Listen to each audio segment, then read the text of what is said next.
Good day, ladies and gentlemen, and welcome to our motivational mini-series. This mini-series will cover subjects such as secrets of successful selling, to be or not to be, sucker or sucky, conquer through creative communication, fear fosters failure. Ladies and gentlemen, I present to you Justice of the Peace, Chartered Financial Consultant, author, consumer advocate, motivational consultant, and television show host, Dr. Godfrey E. McAllister.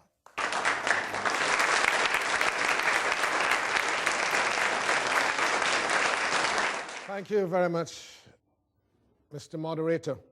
We tell the child, don't touch. We tell the child, you're asking too many questions. We say to the child, don't do this, don't. Why, when, what, where, how? That's what the child says. You say, go to the corner, you're rude, out of order, how dare you? And what we effectively do is stifle and ultimately kill what God has created and what God has placed on each and every one of us to guarantee our success in life.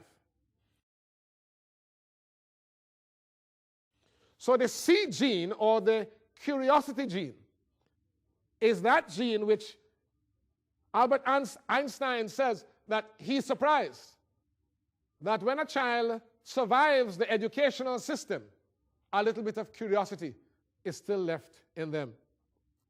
But I believe that even if just a little, we all have some curiosity left within us.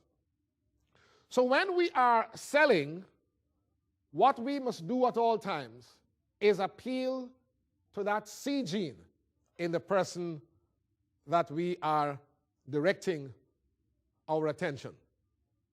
Now, one of the ways that we do that is to try to get in to the person's space. And as we go down the secrets of successful selling, the reason for that will become more obvious. So for the time being, let's just remember, the first secret is don't sell. Modify that to read don't appear to be selling. The second secret is satisfy curiosity, and remember that I said initially, and you'll soon see why that's important.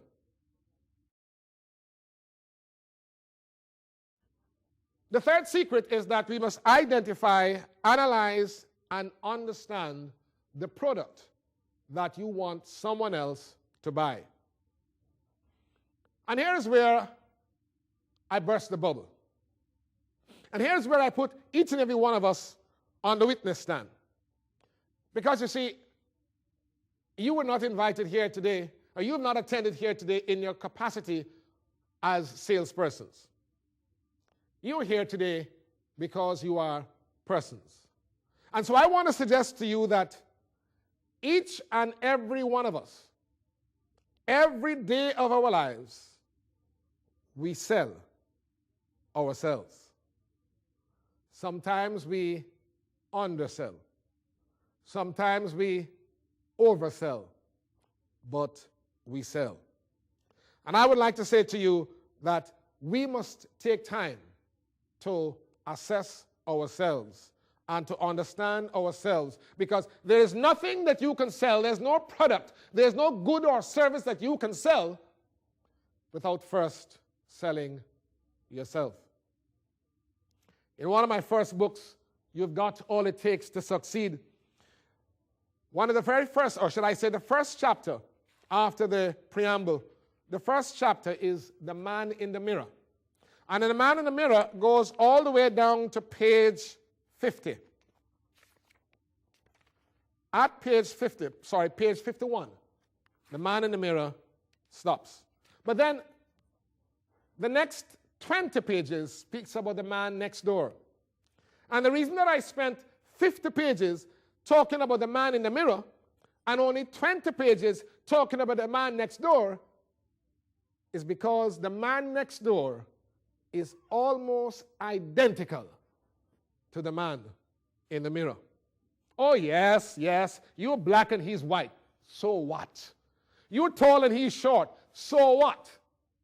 You are handsome and he's not. So what? Got to make sure I don't get those things crossed, you know what I mean? He's handsome and you are not. Oh, that's not allowed. But deep down inside, after you take away the externals, after you take away the ephemerals, after you take away the non-essentials, people are very similar. And so the golden rule, which I believe you'll hear me refer to on more than one occasion today, the golden rule, do unto others as we would have them to you. Many people have perverted that golden rule, and now they say, do unto others before they get a chance to do to you. Well, I will stick to what my grandmother taught me. Do unto others as we would have them do to you, because guess what? You want to understand the man next door?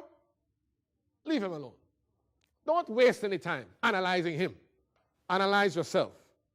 Spend some time in that mirror, and you'll get to know almost everything you want to know about the man next door.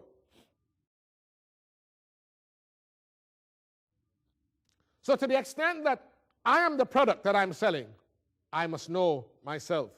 And the more I know myself, the more likely I am to be a successful salesman. The next thing, I've already alluded to it, is identify the buyer.